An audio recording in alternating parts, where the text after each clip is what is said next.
This is being broadcast live on Paul's YouTube channel and will also be there for posterity.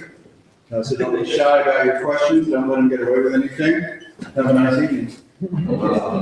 So first, let me start with, it's totally okay to agree or disagree, but just do it silently. And then when we have the questions, we'll have the questions, but don't.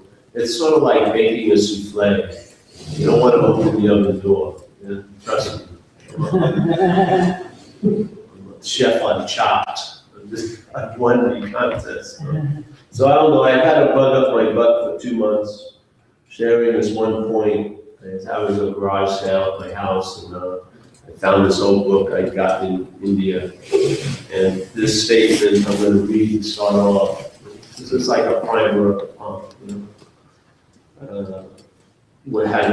And it still does, it has a huge impact when I read it. There's certain things that's caught your attention in life, you know, and then when you read it, it's like volumes of sense feltness, yeah. It's like worth 900 pages, it's just one sentence. Yeah, this is one of those, and it's stuck for a long time. So it says here, and it's from Ramana Maharshi. People know Ramana Maharshi, the great master from India and stuff. And, well, here he goes. So, and just important, each word is very important. So it says presupposing. So that's important. So suppose, what would be presupposing? It would be supposing that implies something before. Yeah. So you're not supposing something now. You're presupposing something. So you're saying there, you know. So you're doing this supposing now, but it implies before. This is a trick. You got to see it, because the mental state doesn't follow time like we seem to. It can move. It can use something that happens in time to imply prior to. Yeah, it plays around a lot, and it's doing it all day. So here he goes, presupposing the existence of a non-existent thing. Yeah. Yeah. Presupposing the existence of a non-existent thing. So how I see this is the implied existence of the body as being all you are. Yeah. So it says presupposing the existence of the body as being you, when I don't believe you or I are the body. This presupposing. And then wanting to get salvation for this imaginary thing. See, this is the rub, yeah? So now we take ourselves to be something that we're not, and we want to find salvation, not from that, but as that, yeah? In other words, we want to get salvation for that which we're not. Yeah, this is, it really, the talk can end now. Really, that's like I was sharing last night, and you know, you see a lot of spiritual books and stuff, yes? And you know, like when they started doing that with cigarette packs of cigarette, they put a warning on it, and they said this could be hazardous to your health, you know, smoking a cigarette. Hopefully that some people would take the warning, most people don't, and, you know. But here, I believe this statement should be on every page, first page of every spiritual book, so that you have an option. So you have an option to notice if this was so or not for you. So before you launched onto your next spiritual book, you could maybe get stopped, and in that stopping, maybe something would occur. You notice something. Yeah. So it would say, the first page would say, presupposing the existence of a non-existent thing. And to me, it's like, this guy's been here for a couple of days. It's like, if the shoe fits, wear it. You know what I mean? So when I read this, it basically implied a great span of time and activity that I had been involved with. This was the whole dilemma that I found myself in. There was the presupposing the existence of a non-existent thing, Paul, and then this thing wanted to get relief or freedom for Paul, or as Paul, but not from Paul. It couldn't imagine getting freedom from Paul because it was identified as Paul. You see, this is the dilemma with identification. It's not like being bonded to a chair. Yeah? To be bonded to a chair, it would be clear that I am something and the chair something, and then a handcuff or something is bonding me to it. And if I wanted to be free from the chair, all I needed to do was find a key or a good locksmith to open up the key, and then I'd get up and I'd be freed from the bondage to the chair. Yeah? But it doesn't say bondage to, it says bondage of, because self isn't a thing. It's a non-existent thing. Therefore, it's not a thing. So the bondage isn't to anything. Yeah? It's for your bondage, it's a bondage of, it's an activity that needs us to comply with the activity to produce the sense of being bound. Yeah? In other words, the links of that chain cannot make a handcuff until I believe it has the ability to be a handcuff. And then in believing it, as Jesus says, as you believe, so it is, then it becomes seemingly so.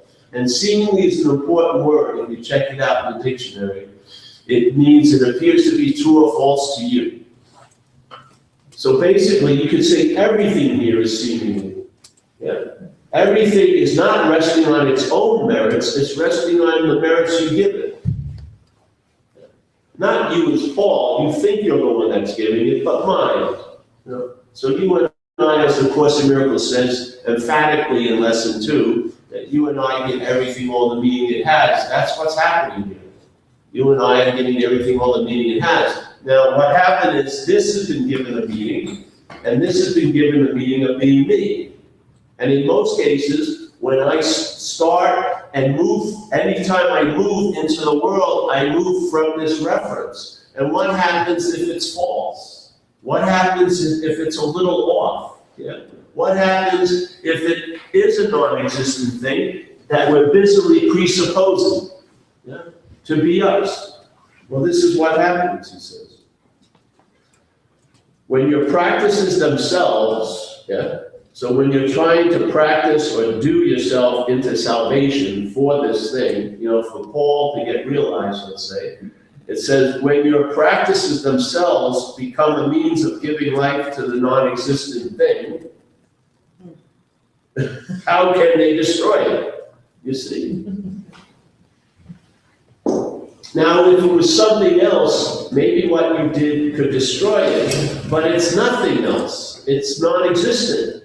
So you can't destroy a non-existent thing. If you were busy trying to destroy it, it would give it sense of existence. Yeah?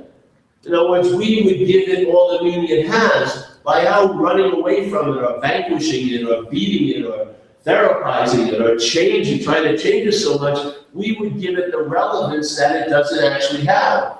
It's still a non-existent thing, but now it seems to be existent to us, and therefore we live as that as the first basis or the reference, and it may be off. And this great master that a lot of people you'll see give talks will have a picture of him on their table as a lineage, but very rarely is this addressed. That there may be a presupposing the existence of a non-existent thing when you start your movement towards or your movement away from things. Yeah? What you're moving towards may be based on this, and what you're moving away from may be based on this, and this has no real basis, something's off. And maybe you will feel like a malaise, or like Buddhism says, suffering is the problem. And they didn't talk about, they had more of a sense of like this dissatisfaction, like a vague dissatisfaction. Oh, you know, like a weather front we're living under. We just don't feel okay. Like in recovery, it's like more extreme. There's an irritability, restlessness, and discontent that sort of drives you to keep seeking or trying to get out of oneself. And yet you can't get out of self as a self because it's the same situation. We fall upon this one sword because we don't notice it. And we don't know that every step after this is put in place is tattooed by this. By the first phantom step that we didn't even know was taken. That phantom step becomes a shadow to each and every step we take after that. And when we look back, we call it us. We don't see it as a phantom or a non-existent thing. We call it us. Yeah. So when your practices themselves become a means of giving life to the non-existent thing, how can they destroy it? This is what, when I read this in a little freaking ashram in India, it's like, let's say I had, the contemporary files had like 20 years of living. I was older than that, but let's just say 20 years of living on a chronological linear little piece of film, let's say. So I had all these different things happen, all these different interests and desires and what happened. And then this crane came over with one template. You know, a template has a couple of cutouts, and when you put it on something, and something's revealed. Well, this template went over all my behavior and explained all of it. This one sentence. It's just like my spiritual pants fell down, and thank God I didn't pick them up. They just fucking so what? I was like, at that point, I had nowhere to hang my hat, my egoic hat, because I was a house painter. At that point, I had lost interest in house painting, so I wasn't even a good house painter. And the only thing I could really be proud of was my spiritual practicing. You know what I mean? I was a good meditator. I had worked on a loving gaze. I had that. I looked pretty aloof, but in like a detached, not crippledly emotional way, detached, spiritually advanced way. So when this happened, it was a threat to the non-existent thing, and all that supports the non-existent thing, which is the mental process of selfing. It was a big freaking threat. I mean, what a fucking nothing, you know. So it wasn't greeted with open arms. I was sort of in shock. What do I do now? I had a lot of time on my hands. Tell me someone. So he says here as it goes on, to try to destroy this non-existent thing by practices is to be just like a thief turning himself into a policeman to catch the thief that is none other than himself.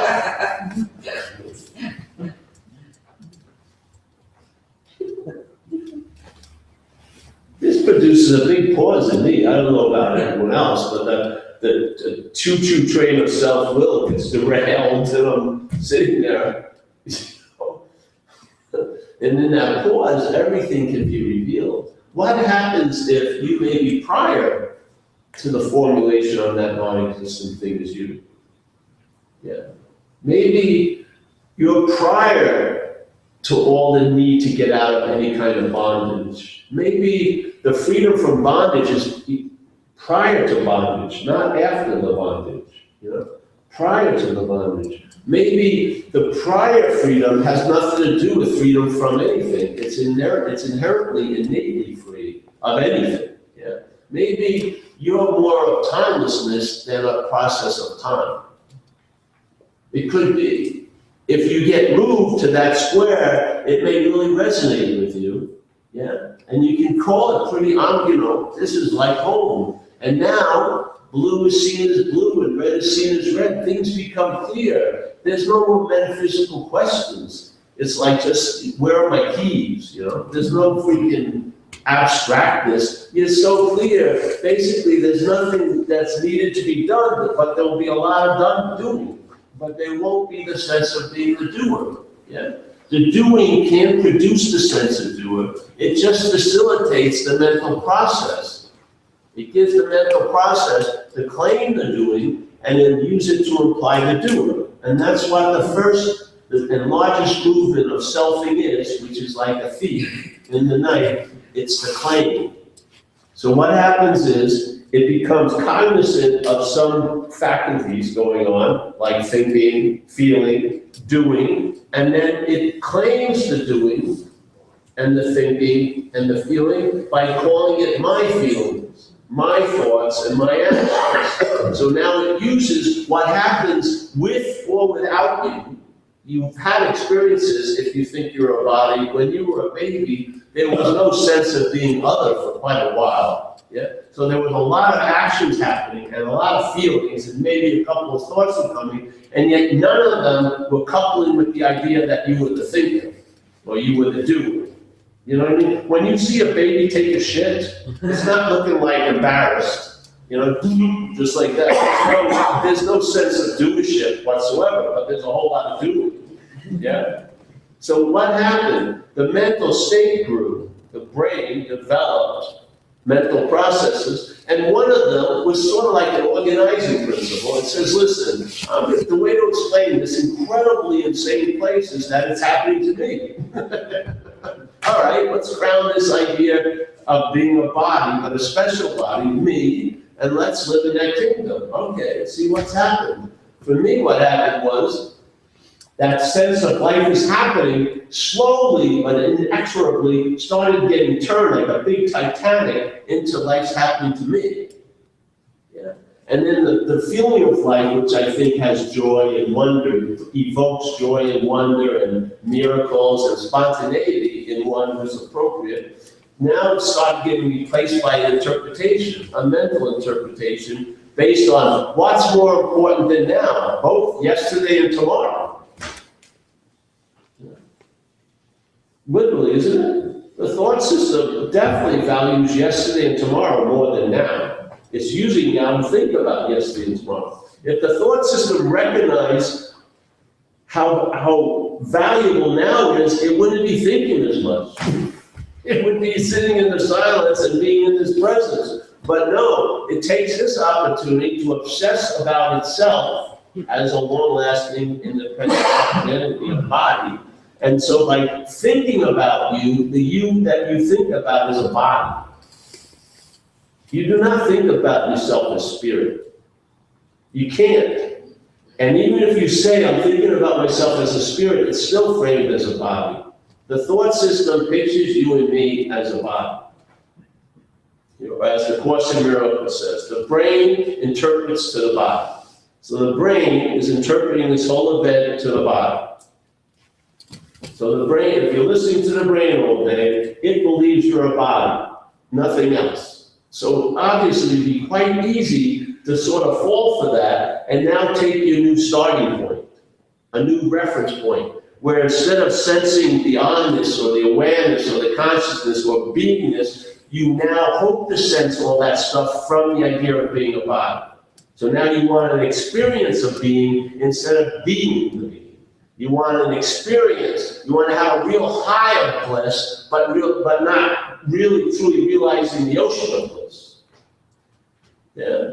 What you are now becomes a possibility, or maybe one day I'll have an experience of what I am. But it's not it's been neutered. Its influence has seemingly been neutered here.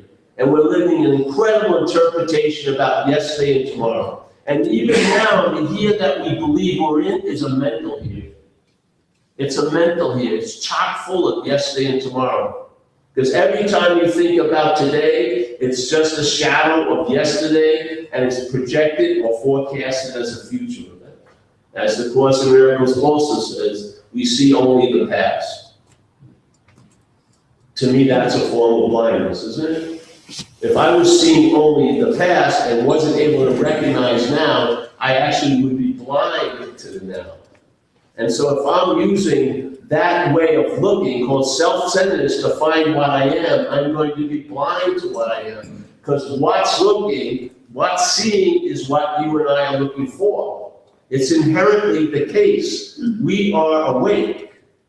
Now you can have a choice, not even a choice, there's a possibility that you can be awake to being awake, but there's also a strong possibility that you can seem to be immune to the awakeness, or numb to it, or not being able to acknowledge the awakeness, and it will go so further that you'll try to do something to become awake. When you can't do and have yourself into being, you can only do and have yourself into another mental state. The doing and having is more of an expression, not a way to arrive, but it's an expression of where you are here. If you use it as an arrival, there's no way in hell something in time could produce timelessness. Everything, all the solutions that we're looking for are back. They're prior. If we would just maybe entertain that you're not this, then maybe like the court, like in recovery we say, you'll be placed in a position of neutrality with no further effort. To me, that neutrality is square zero. Yeah. Instead of starting and calling square three, which the sense of a self is a mental process that takes time to happen. Yeah? The first thing that occurs here is conscious contact. Then after the conscious contact, the mental process says, I'm the one who's in conscious contact. See? It presupposes you before the conscious contact, but you are not before the conscious contact as a mental state. And as you are before the conscious contact. Yeah? But not as an afterthought. And this is the heist of all heists. It places you, right? It places you at the original scene of the crime, yet you have nothing to do with it. As that, yeah? It says you're the one who's seeing. You're the one who's feeling. It goes unbelievable. You're the one who's tasting. Every problem you've ever run into has been your problem. Every fucking thought has been your thought. All the time that has been allotted to this action figure in this life, it's your time. Everything, your.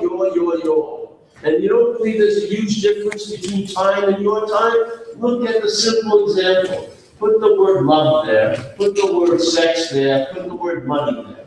Feel it, feel what it means to you. Yeah.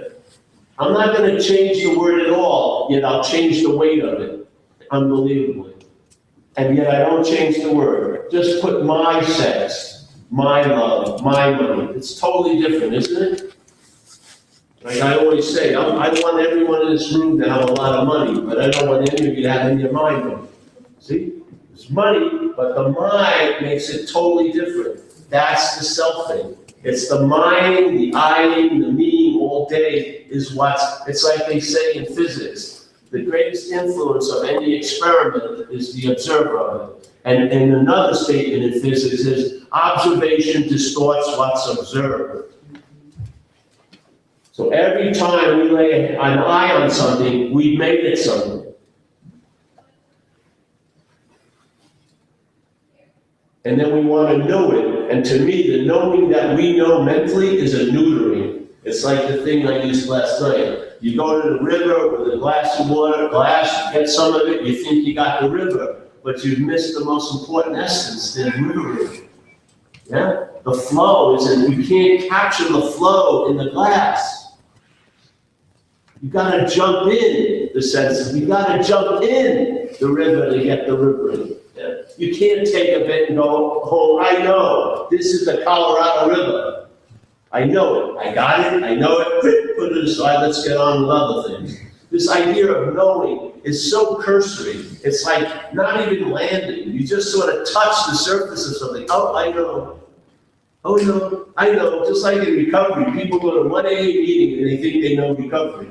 Recovery's 12 steps, service, and then when they most sorely need it and they go over their possibilities, I can't go to that fucking AA. I know AA, it sucks, doesn't work for me. You went 1 hour.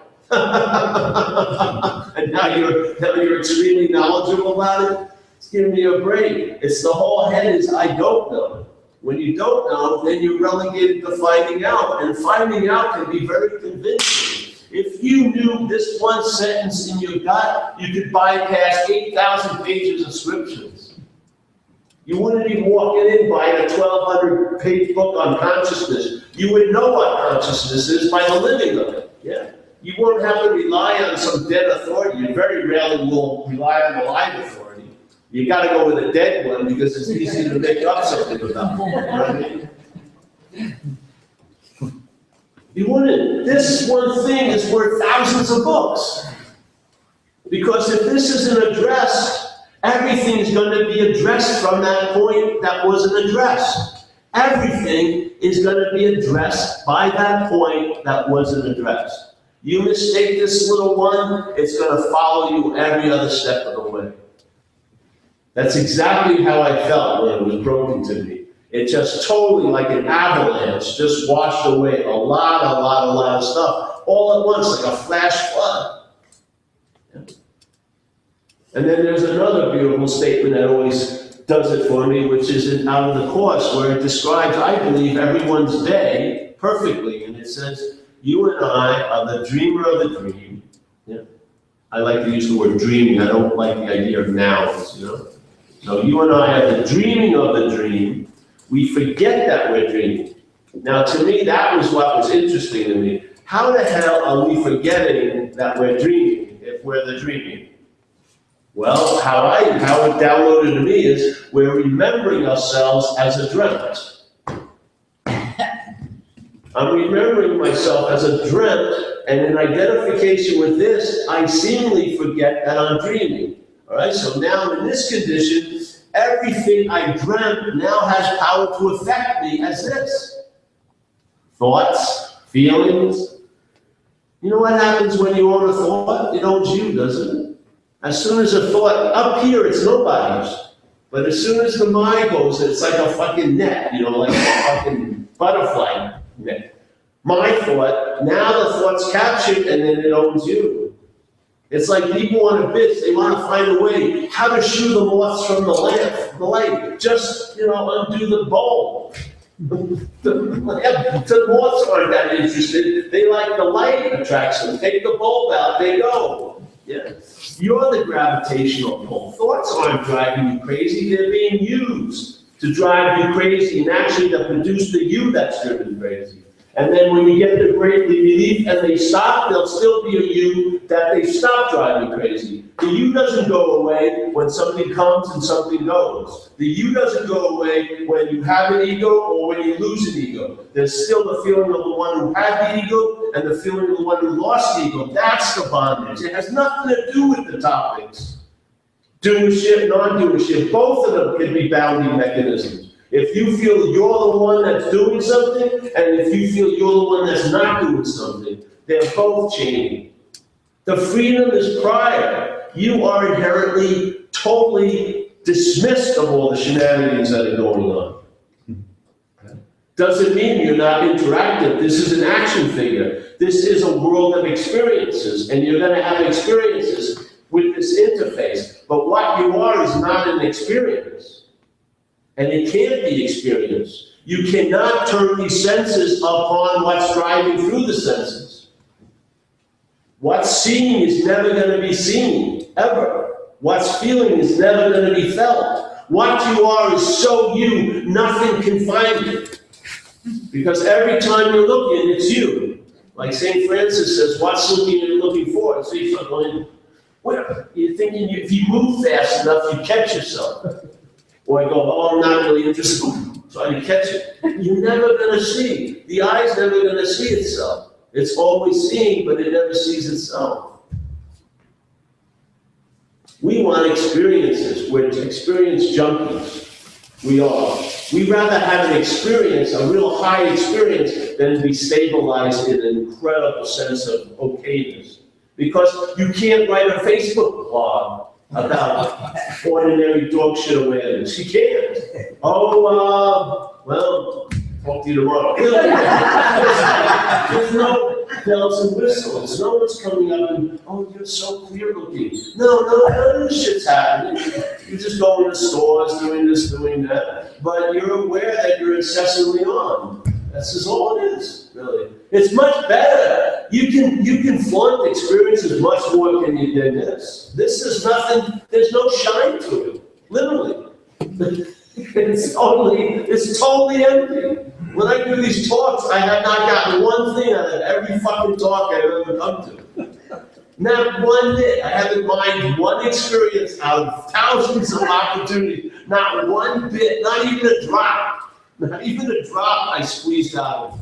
I can't remember any of it. It's like when I go home, people don't even ask me anymore. When I go home, they ask me, how's the trip? It's over. I had a good latte, I ordered beer. I'm talking about that, but, well, how were the talks? I have fucking no idea. I can't get it, I can't enumerate it, I can't add it up. The 8 talks added up to such an exquisite fucking space. No, it's not like that. The space is already there. It's sort of, you know, like Buddhism, they talk about it empty, it's empty. It's void. It's void, really. It's a void, and yet you find yourself in a vacuum where there's no experience. You don't have to have an experience of yourself to be what you are. Yet it influences all your experiences. This is the basis of traveling lighter. It isn't that your experiences get great. They may or they may not, but you'll travel lighter over them. Yeah? Because now your basis doesn't start at the experiential level, it's prior. And prior is all the relief we're looking for in this place is not in this place, it's of that timelessness. The relief to time is not in time. And the relief of time does not take time. The relief of time is timelessness. And I believe you and I are timeless as what we are.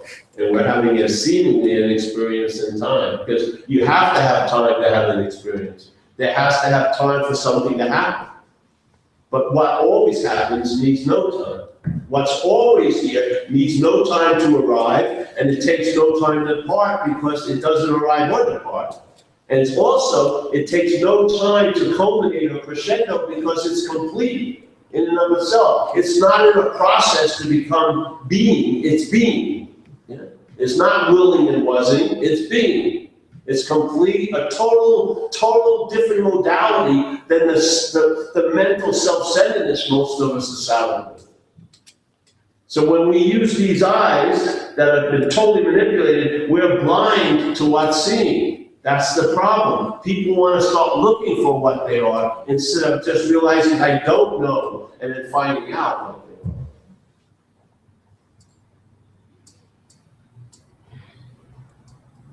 So I find if this would be, like if I ever had a school, probably only be 2 grades. This would be the first grade. And you'd stay in for a year at least. You'd be let back a couple of times. So stay on this thing. Why not? Why add stuff unless this is solid? It doesn't mean anything else because everything else will go on the ledger of time. And it will become somehow you'll have some relevance in doing it and also relevance in losing it. This takes all of that out of the equation. If you're inherently that, that's that. And what does it mean? It means it's always available at all times, right where you are, no matter what you believe your condition is. We keep lending meaning to conditions and we give them the power to affect us as if they can move us from what we are. Everywhere can't be moved out of everywhere. Allness can't be moved out of allness. It just seems to be so. We believe, as Jesus says, as you believe, so it is. Well, in this case, it's true. We believe that something has power over us, and then it seems to exert power over us.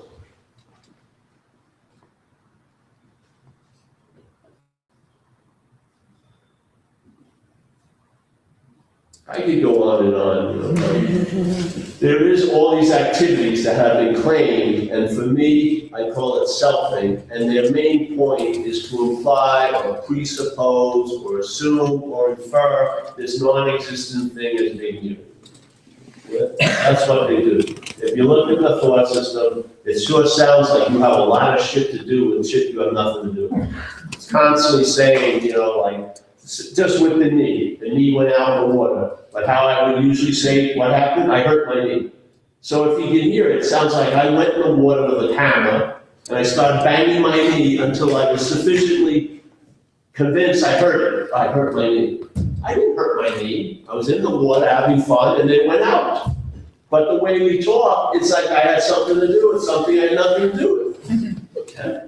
Same thing with their hair. I always use the example. People haven't seen me, I come back and my hair's longer, and they go, "Hey, boy, you're growing your hair." I go, "Yeah, looking pretty good. You're doing a good job." And maybe the guy's receiving or balding. I go, "You're not doing well. Your hair growing good." I did, and my hair's growing faster than it did. I could go on, take great pride in my hair, as if I had anything to do with it. All I do is not cut it, and it grows. But the language implies I have a lot to do with it, and I have nothing to do with it.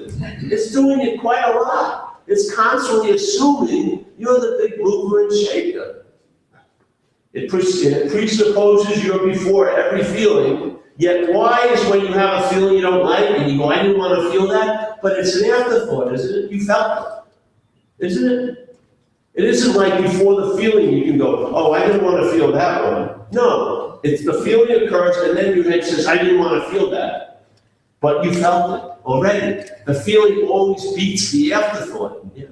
But the afterthought presupposes you were before the feeling. That's why you get guilty about feelings that arise, because you believe you had something to do with it and you shouldn't have done that. The same thing with thoughts. People get guilty, embarrassed about the thoughts that are happening ahead, and they don't want to tell anyone, oh, I had thoughts about this woman. No, you didn't. There was just thoughts about a woman.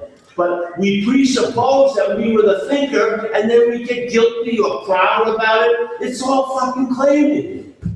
And when you own something, it owns you. And then you bitch about it. Oh, the thoughts are driving me crazy. Hey, listen, you fed them for 15 years. Come here, come here, my thought, come here. Ow! Quiet, get there, my thought, go. And it won't leave. You've owned it. It had you ascended, it's gonna follow you fucking forever. You'll have the same thoughts you had when you first went into first grade and you felt embarrassed when you go to a club now, you know?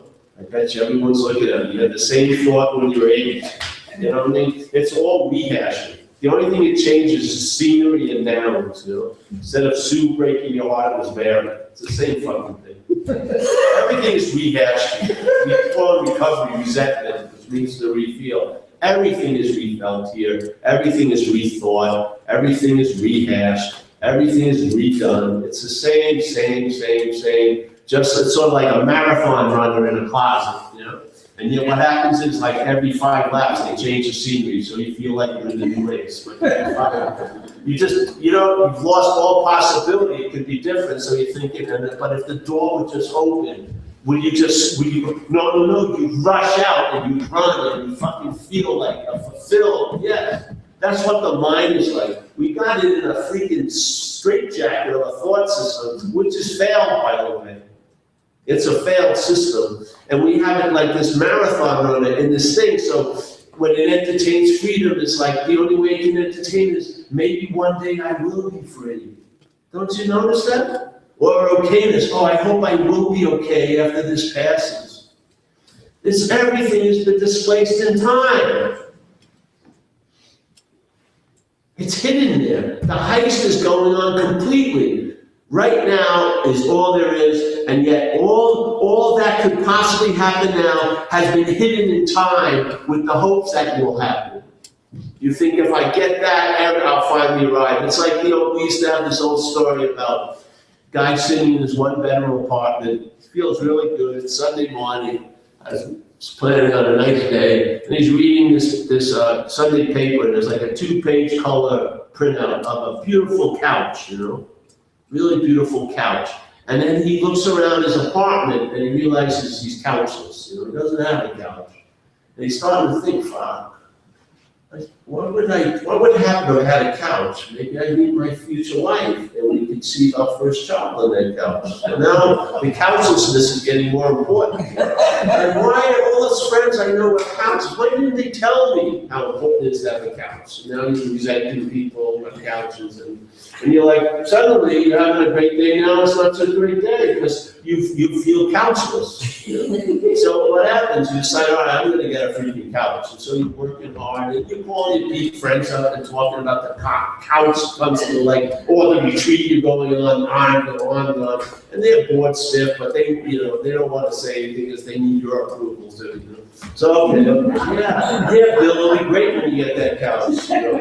Yeah, I can't wait for you. I'm so happy you finally get a couch. So suddenly the couch is going to be delivered on Saturday. And you put on it Facebook, all right, couch party, no one gets you up, no RSVPs, no one shows up, but the couch comes in, you sweep it, and come bring it right here. And the wife is coming up, and the baby's popping out, and all this. And so the couch is there, and suddenly, all right, you take the plate, and you sit on it, and it feels great for a minute. And then you go, Jesus, I gotta get a matching rug. You know what I mean? So the mythical there, which was the couch, as soon as you arrive, turns into here again. And then the mental state says, well, there's another there. And then you go, just like a good soldier, you get to that there, and every there you get to is here. You know? So we're invalidating it here with all these mythical theirs, but whatever mythical there it is, when you arrive, it's here. Instead of just here, now acknowledging this, and maybe you won't be so attracted to the mythical theirs.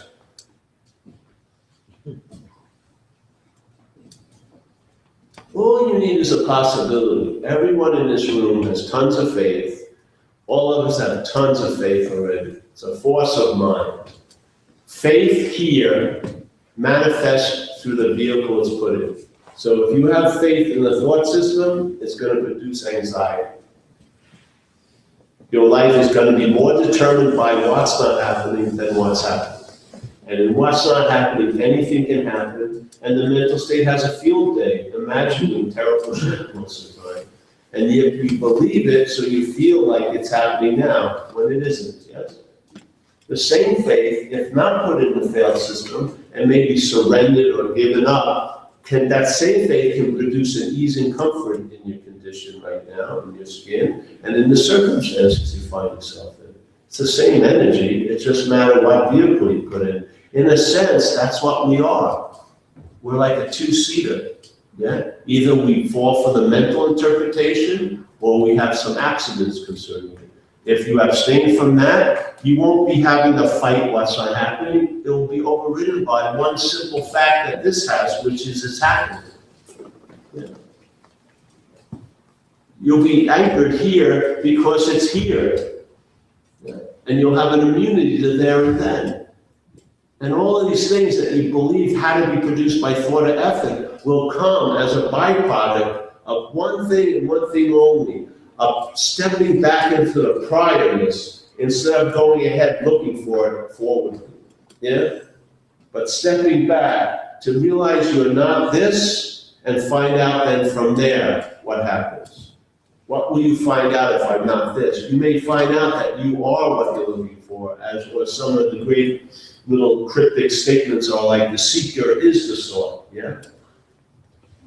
And then when you read like Huang Po, and where he says, a great Zen master, a Chinese Zen master, he say, whatever can be perceived cannot be perceiving.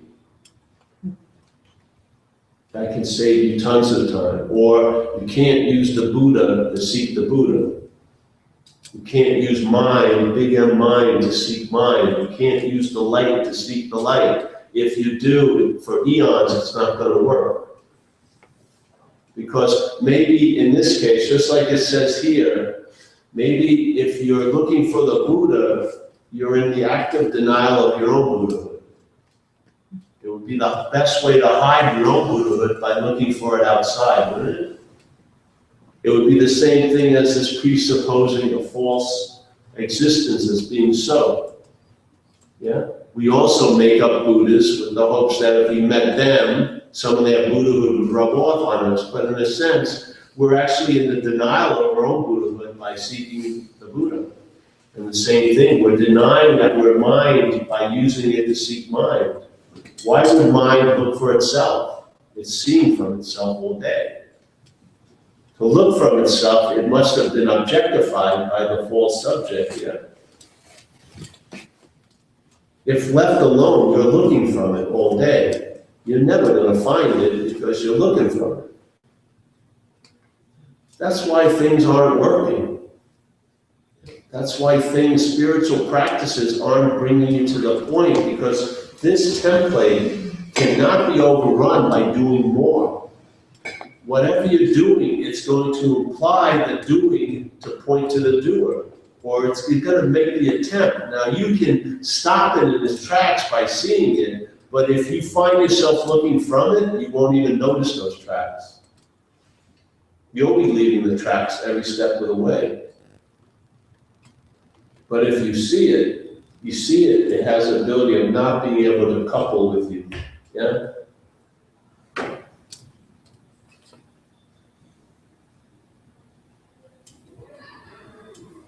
Because after the fact, when you become an object, then the thoughts sort of look at you all day in a weird way. It's almost like like drones are hovering over you, isn't it? The thoughts are just going over every little fucking thing, everything that you ever did or could do. It's like endless surveillance, yeah? Because you're an object and it can zero in on it. And they shoot some big salvos at you, doesn't it? It's got some whoppers like bunker busters. All right, you're inherently bad. It's fucking unbelievable. But if you see that, the thoughts cannot see what you are. They can only see you as an object. The thoughts cannot hover over what you are. They can only hover over what you're not. They can hover over you as a body, an action figure, a historical action figure, because you can be thought about in the past as a body, and you can be worried about in the future as a body, but what you are cannot be thought about. There is no surveillance over what you are. All there is seen is never the seen. It's never the looked at. It's never the kept critiqued of. There's no critiquing, no judging, nothing. It's just wide open, spacious, like sky, like mind. Yeah, there's no fucking drones hovering in it. But as soon as you become an object, the thoughts see you as such. Yeah, and they think about you all day, and they tell you how you were, how you're gonna be, and how they were, and how they're gonna be. And how the job's gonna be, and how the next 20 years of my life are gonna be, and how who's gonna win on Sunday, who's gonna lose, da da da da. It's pontificating all fucking day. We call it playing God in AA. And it says the first thing you have to do is quit playing God. What is look at it? Isn't it playing God? Doesn't it tell you sometimes when you wake up, it tells you how the day's gonna be, and you haven't even gotten up yet? The day's gonna suck, I know it. How does it fucking know it? Has it ever really been ranked? It's slavery.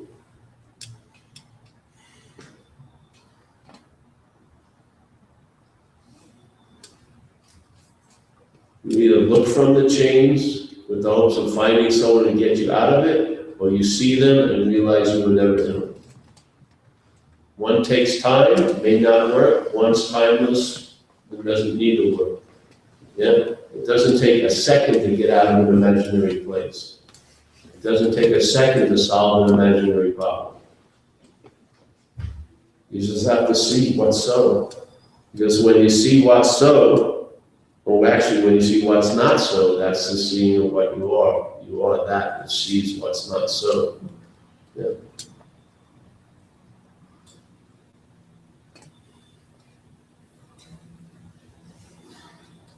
It's just a slight little shift.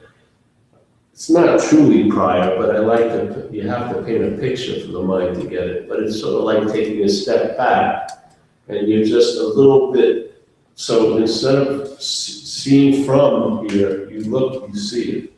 Yeah? Instead of looking from the mental established fact, prior to it, it's not a fact. After it, it's a fact that gets re-echoed all day. But prior to it, it's not a fact. It's not so.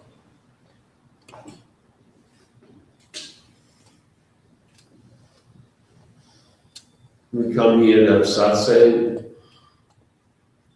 You know, for me, these statements save me a lot of time. Like the Course in Miracles says, if you're reading the Course, then maybe this book is for you, and if it is, its main purpose is to save you time. So they have a great chapter, Course called I Need Do Nothing, where they go over all the ways, you know, like meditation, service, devotion, of trying to realize or go to that whatever, yes? And it says because the big M intends it, it will work, but it may take lifetimes and lifetimes. And it says, listen, all of them, if they work their salt, are going to lead to one realization, and that realization is I need do nothing. And my feeling is, why not start there? Why not start at the I need do nothing? Because all the somethings are going to end up there anyway. You're going to do all this shit, and it's going to end up, I need to do nothing. Why not start at the I need to do nothing? It just, to me, makes total sense. Why not? Yeah. How many somethings have we acquired in this room? And in a sense, at the end, it's going to end up totally nothing. Yeah? But nothing is what is the gift that keeps on giving. Nothing is the everything. So why not just start there? Put it to the test, see what happens, you know? For me, the pants fell down, the spiritual pants, and I lost the belt or something. I couldn't pull them back up, and I got used to it. You know? People would call me, "Oh, you missed a great teacher." I said, "Great." You know? "Oh, you missed the meditation routine." "Oh, fine, that's cool." Because I realized I've never changed. What I am is the same before I came in here, during it, and after. Never blinked. It didn't get better. It didn't get worse. You're not going to get, you know, you're not going to see more by going like, "That's all right, everyone. We're having an hour of seeing. Come on. You've signed up for the extreme version, so come on." All right, switch to hearing. Feeling. No, is it any thought of effort to see? Is there your whole life? When you open your eyes, it's like the horses are ready right behind the fucking lids. How long did it take for this to appear? How long for whatever? No, not any time at all. Was it any effort? Do you find like 2 o'clock you're tired of seeing? You may be tired of seeing it as an opinion, but does the consciousness get droopy a little bit? It needs like a shot of coffee? You know? No. And do you run out of it?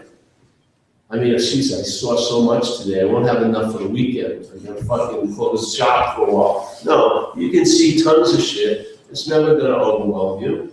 You hear tons of shit all day, and there's no thought of effort in it. Why have we made our own out what we are so much to do with effort and thought?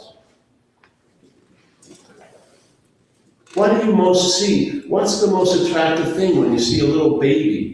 You know, some woman or man comes in with the best looking clothes, $30,000 Mercedes, 30,000, that'd be nothing. 200,000 to show her up, $6,000 Honda, that would be high for me. All right, $300,000 Mercedes, and pulls up. And you know, and yet someone comes with a baby, all the attention goes to the baby, not the person. You're like the kid, because the kid's awake, you know. We just love it because it's such a reminder. We can taste it. Yeah. Why have we exiled ourselves from that? Just because we're in a bigger body doesn't mean that quality of mind is gone. It wasn't only available for 2 years. Wonder and awe is very plentiful right now. You bring the wonder and awe to life. It's not some fucking crop you pick. You're the bringer of it. You're the bringer of the joy. Whatever, you know, turns you atop, it sort of draws it out of you, but it's not producing it. The surfing didn't produce joy. The surfing brought the joy out of me. Yeah? Yeah. So, I think I'm over, man. 8-day run. I don't know when I'm going to change topics, so make sure, if you ever want to come back, listen to some of the tapes of that month that I've done somewhere else, but I'm still saying the same thing. I'm just going to pound away. I don't know. It just seems like, why go anywhere else? If that one little statement has the most influence of everything that follows it, and it's right at the point that if you only take one step back, you don't have to redo your steps much. It's just one step back. Just see that non-existent thing is a non-existent thing. Yeah. That's not much, I don't believe. It's not like art. You just see, hey, maybe I'm not a body. I'm not a long-lasting independent. Just put the idea in there and see what the mind does with it. If the grace is available, it's going to dawn on you. Yeah? And you'll have what? Freedom from the bondage of self. And when everyone who's ever had a big wallop of it, I don't think anyone else has ever described it any differently. When it seems to happen, it's immediately recognized that it's the only thing that's been happening. It's not like, oh, all this shit real is real, and then this real. No, it's like, Well, it's always been this way. When you get a free sample, yes, and you have that direct hit, it's always been this way. I just wasn't seeing it, because I was too busy looking in a blind manner, which is self-centered.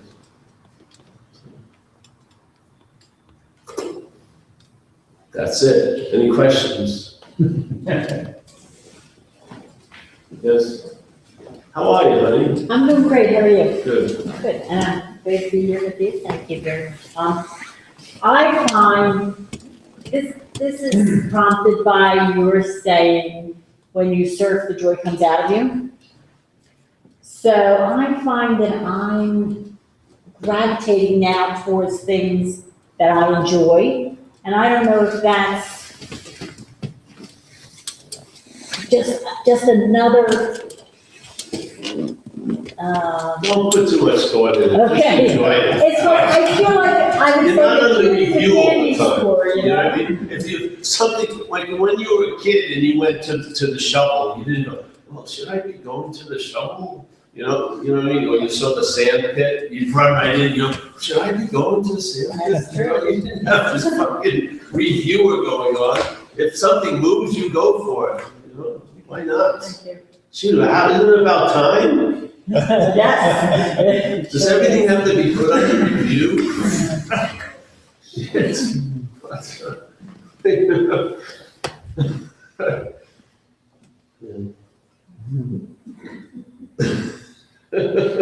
I was saying once, in recovery, before you get sober, that's when you need to be observant. Afterwards, now everyone's hyper observant. That's when you should be chilled out. Fucking now you're not insane, you can do things. And then, is this selfing? Fuck it, that's the selfing. The feeling of being the one. Anything that's being used to imply the one, it's the sense of being the one, that's the selfing. It has nothing to do with what's happening. It could be construed as good or bad. It's claiming both to point to this, the presupposed deceiving one. Yeah? See that, have that as an understanding, so when the heist is occurring, you'll witness it. Instead of getting the security system up after the thief is in the house, you'll see it trying to get into the house. Yeah? Seriously. You can beat it. It's of time. The sense of self is produced in time. You're timeless. You are prior to its production. We fall under the illusion through the presupposing that it was so. That's not true. It's produced, and then when it's produced, it feels like it was before the production. That's part of the production. You can see it.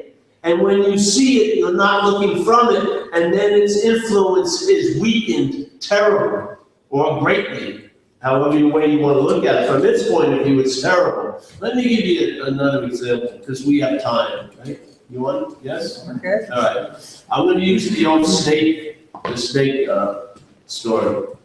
A famous one, no one's heard of it probably. So there's this, every year in the snake world, the snake molts its skin. It doesn't do it, obviously, the molting happens. The snake doesn't start, molting. It's not, it doesn't just like, if it was self-centered, it was probably thinking he was doing it. All right, I'm molting. It's fucking insane. So the skin of the snake molt, falls off the snake every year. Okay, so we're going to look at that one event from two points of view. Yeah. So from the point of view of the skin, and now remember, the skin thinks it's the snake. The skin thinks it's the whole snake. Yeah. So when the skin starts feeling like it's moving off the snake, this is like Armageddon to it, because now its lack of relevance is going to be revealed. It's not the snake. So what does it do? It jacks into the poor snake's head and says, buy a lot of moisturizer. You know what I mean? Do not go out in the sun. Watch out for that rock. Don't go there. You know what I mean? It's now very concerned about its existence, the skin, but implied as the whole snake. Yeah. From the snake's point of view, it's hallelujah. The old snake's got heavier, it's not shiny, so it's not attracting female snakes. It's got snags, it gets stuck on rocks, it's slowing you down. And so the skin falls off. It's like hallelujah to the state, but the same event from the skin's point of view, it's like fucking Armageddon. That's what it's like. Many people are referring or being presupposed as the one that's saying, oh no, don't go there, don't go there. That's not you. That's the selfing. That's the skin. Yeah, you're gonna be fucking great when it sloughs off. This is what happens at these meetings. People are presupposed to be the one that feels something, and so therefore they're loyal to that, yeah? There's an affiliation with it because it feels like it's them. It's not you. In a sense, deep down, you have never said a damn thing.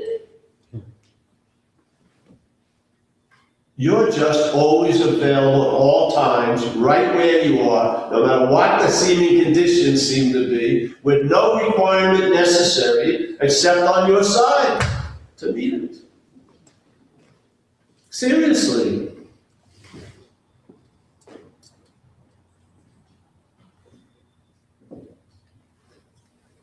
What do you go back to all day?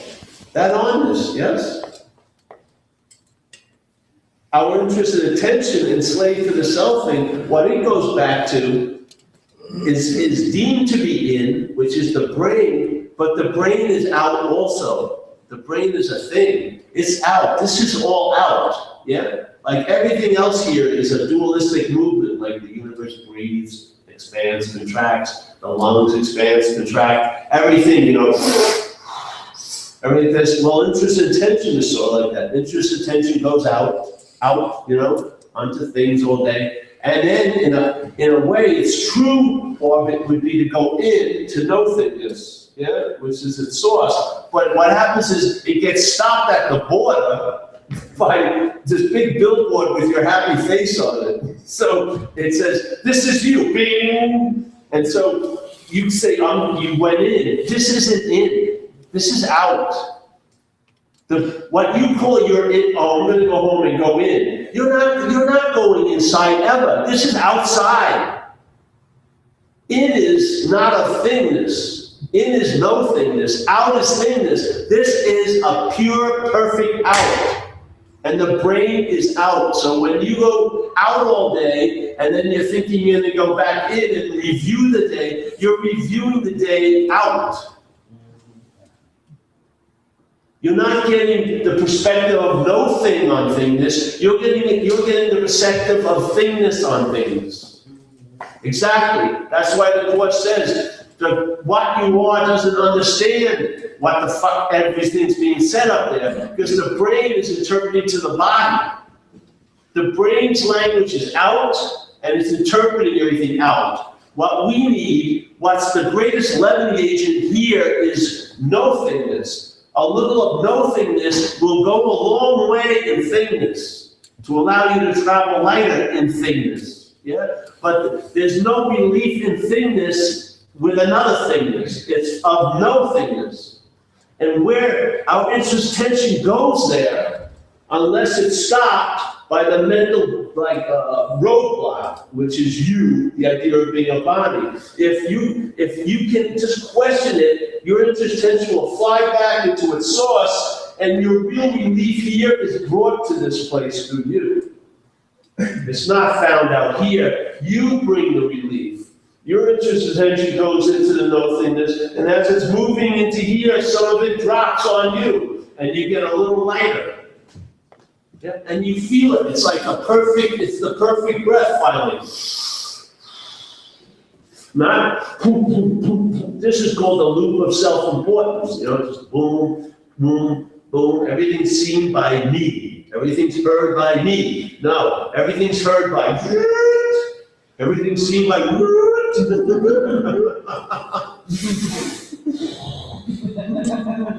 and you feel it. You have a sense of aliveness finally. You're like on the pulse of living. You're not a fucking vertical carcass. You know, you're alive, yes. I'm alive! So, there's miracles that we've all gone through, which I'm taking just arbitrarily to mean sort of a shift of perspective. And I somehow recall at a very tiny age, at a young age, just going through a horrible, crying thing. And all of a sudden, I heard this crying coming from somewhere. And I somehow put it together that was me doing that, that was this body. And I think that's probably one of the, primal experiences I had of claiming, of awareness of body, which I'm taking to be also awareness of mind. That they're sort of all mixed together. The awareness of body and the awareness of mind. Because it wasn't, I don't think I had necessarily what I would call a sense of body until I had that thought and other times. And I probably, then reinforced that all like crazy. And now we're talking about seeing a sort of almost a reversal, although you can't really have a reversal because we've gone through this whole life and become addicted to everything, thoughts and identifications. We have the mental state that. Yes, When, right. Yeah, exactly. Yes. So it's like standing out and somebody's pouring gold coins, and your normal thing would be pull up your shirt and capture. And what we're talking about here is just let it happen. Just hang out. And it's, wow, that's sometimes pretty hard. And I'm talking to you, you went through the whole addiction thing in a real heavy sense. But I'm trying to come to terms with dropping all that. That's... Don't come to terms with it, just go through it. Yeah. There's no terms. Yeah. The terms are on your side. You'll be dictating the terms. Bad choice of words. This is like a white flag surrender, not like, this is a conditional surrender. It's not a conditional surrender. You're going to be led. You're going to be directed as this action for you. So the inspirations, some of which started up with, are stronger than the addiction. Is where it's going. Yeah, the things, for me, I have faith in mind, and I don't know, we have that name for something abstract, but grace. If the grace is there, it's a done deal. Yeah. So, like Ramana would always say that you can only take the ball so far, and then you have to put it down, and then it's the grace that takes it the rest of the way. To me, that's just faith in mind. I have faith in mind. That's why we don't do retreats and intensives or anything. I don't think you need 8 hours, 7 days a week to go over this. I think you just need a little invitation and then entertain it on your own terms. But of course, That's mind, where you want it to be. mind has different meanings. The mind has different meanings. Oh, yeah. But I have faith in it, and however it translates to you, I would imagine after a while you'll have a sense feltness about it, and that will be sort of like very intimate to you. And you'll be your own scripture playing itself out, You'll understand serenity and comprehend peace, and that's the living scriptureness, not like a neutered dead thing, but you'll be alive, and the downloads will be revelatory. Like a depository, stuff will download in you, and some of it will reveal itself as just energetically. Sometimes it translates into words. If your seat assignment is, let's say, as a mailman, to offer an invitation, I never planned any talk ever. I just sit here, go here, and the faith is obvious. Things just do what they do. Yeah.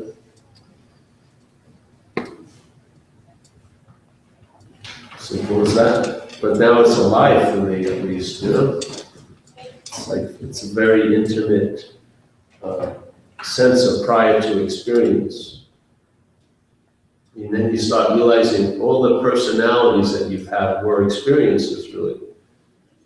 They were saying that they were having the experience, but they were experiences that the mind was having, you know? When you had the little baby phase, early personality, then you're young, and then you're a teenager, seemingly, all these masks that seem to hover around this seeming body, they were all just experiences. There was no one doing it, that wasn't your personality. The personalities and experience minds have. You know, the mental state tries to give, because of even a little bit of duration, it says that's like continually. It's not continually. Everything is coming and going except what's here.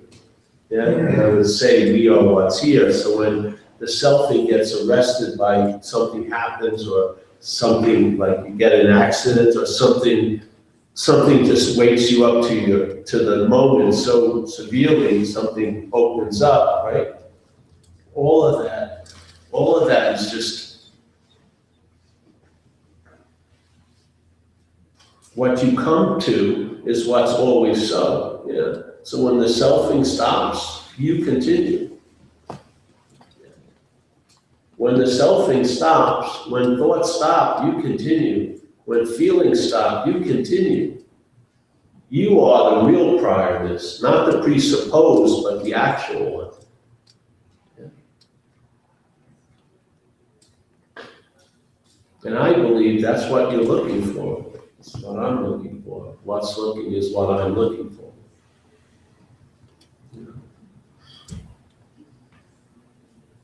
Put it to the test, see what happens. Yeah. That's called faith. You don't have to throw, maybe you don't have to throw so many logs on the fire. For me, I find the fire self-generating. You know, one log will do, and then the mind entertains, and then the mind flares up. And just like they used to say, you can see the whole ocean in one drop of water. That's mind. Mind can just get a little tidbit like this, and open up vast storage space of realization. You know, this unbelievable amount of yeah. There's no stopping it. Just give it a little bit and see how far it will go. But you don't need to keep pouring shit into it. You can fucking exhaust it. It's like you have an old type of car, and it died, and then you knew a little bit about a car, so you had your friend there, and you'd say, you would say, all right, bro, get the gas can out of the back, take the air filter off, put just a couple of drops of gas. I pump the gas, and then the engine would start, right? What happens if you pour more gas in? It floods it again, yeah? All you need is a couple of drops. All you need is an invitation, yeah? Let the mind start unfurling and see where it takes you, yeah? You don't have to rush and throw more logs in. It'll burn, and it'll produce its own burning. It will lose all of what you call you as fucking kindling.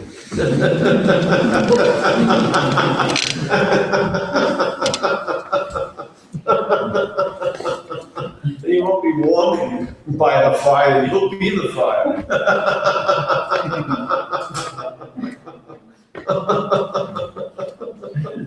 It's time, man. So when I tell people, I say, you know, it's like being on an operating table.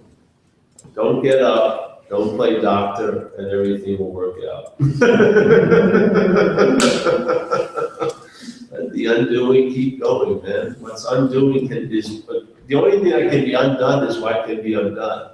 What you are can be undone.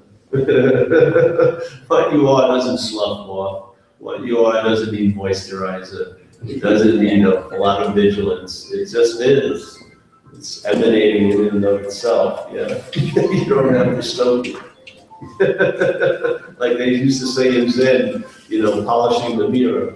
You know, you don't have to polish the mirror. All you do when you do that is you see yourself polishing.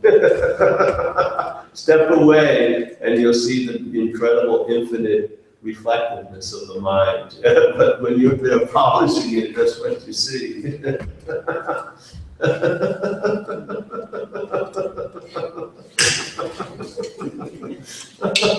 It's like being in a movie, and then some some big things blocking the film, and hey, sit down, and you realize it's your head. Oh, I'm the one that's blocking it. Yeah, sure. Get down. It's like when you do any investigation. Let's look at the mental state like a serial killer, yeah? So you follow all the clues, and then it brings you back to the lair, and you're going into the killer's apartment, and you see like your jackets in the closet. That looks like my jacket. Oh, yeah. Oh, wait a minute. Yes. I'm the thief that turned himself into policeman against the thief that I am.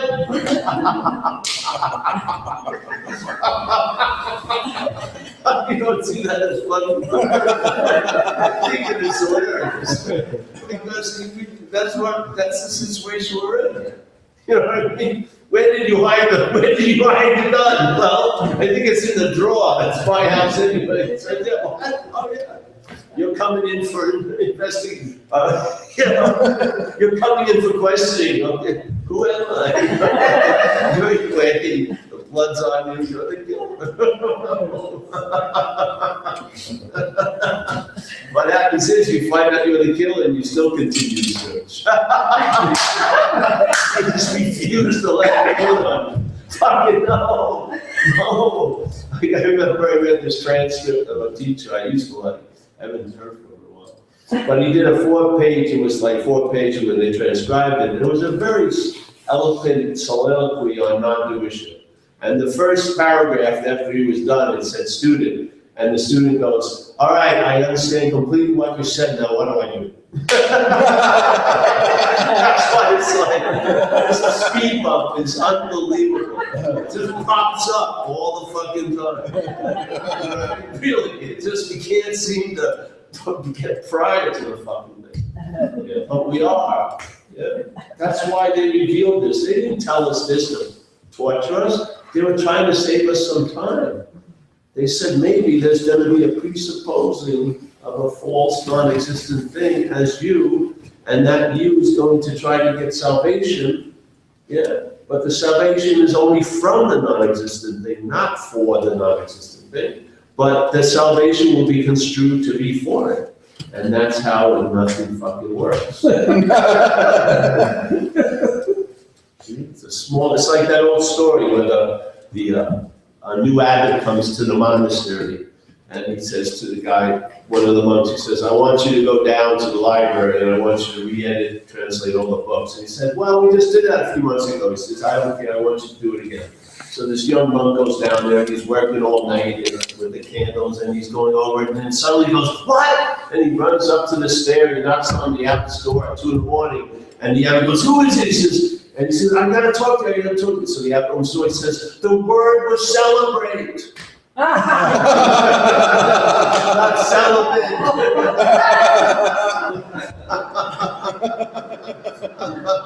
See, that's what happens. Change. What happens is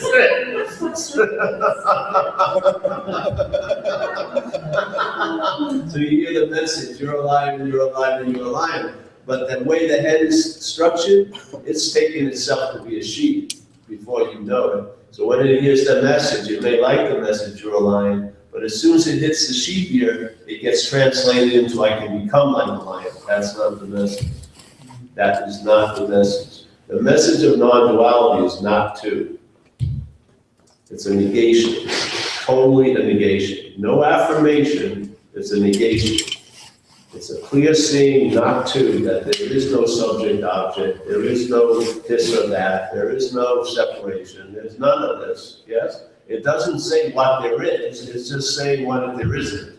And in recognizing what there isn't, you find out what it is because you are what it is. By realizing what you're not, it will come to the point where you'll find out you are what it is.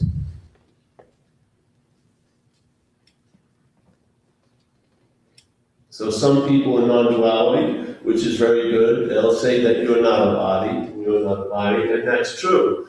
But the dilemma is the mental state arises very quickly. So when you hear that you're not a body, it's being framed as a body. The first bit that goes up is the mental state, and it's gonna take the message of not being a body, and it's gonna frame it in body. And now I'm gonna get very, very convoluted into, I'm not a body as a body. Yeah, that's the insanity. So people will call me, and when all they need is a good cry, but because they can't say, well, I'm, you know, I'm sad, because that would mean I imply a person. So they're like going around it, and finally finally just burst out, my girlfriend left me. I go, hallelujah. You know, it took 20 minutes of, there is no girlfriend, there is no me, there is no sadness. It's all this fucking shit, just fucking cry. You're not better than going through this same babble, you know, for 20 minutes. It's like it's like non-dual Pharisees, yeah? They got the letter of the law perfect, but they've lost the spirit of it. The spirit is different than, saying me or I, or not me or I. It's something else. Not two. There's not you and me, there's just is. This is a false subject that's masquerading the subjectivity as its own attribute. That's what this object does. The object claims subjectivity and says, I'm the one that's subjective. And that's the lie, that's the heist, so to speak, yeah? That's what happened. So now it suddenly becomes two, I see you. Instead of seeing, it's me seeing you. Subject, object, here you go, duality's going, and now we want to get, as two-ness, we want to get into oneness, but the two-ness is too big to fit into oneness. There's the negation of two-ness, and see what happens, yeah? You can't fit subject and object into all there is.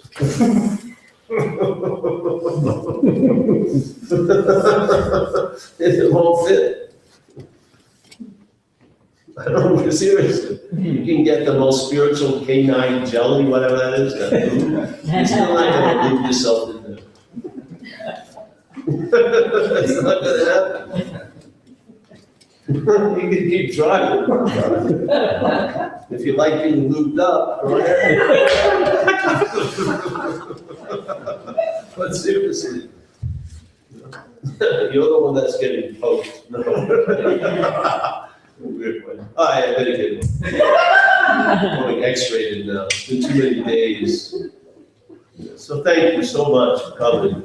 I really like Doylestown. I think this is a great space you have up here. Isn't it? It's nice spacious. I like it.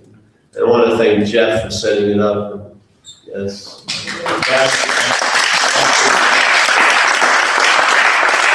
Julie, my grandma. Julie,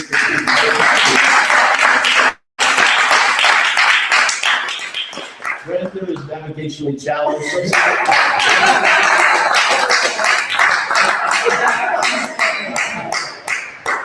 He's a great singer. Would you like to sing? Can you do that? I don't have a guitar. No, There's next one time. here. There's not one here. So thank you. Yeah, I'd love to hear you sing. Yeah. All right, well, I want to thank everybody, and I'm going to see, I hope, you again. Yes. You're not just going to threaten me this time. No. You're going to do something.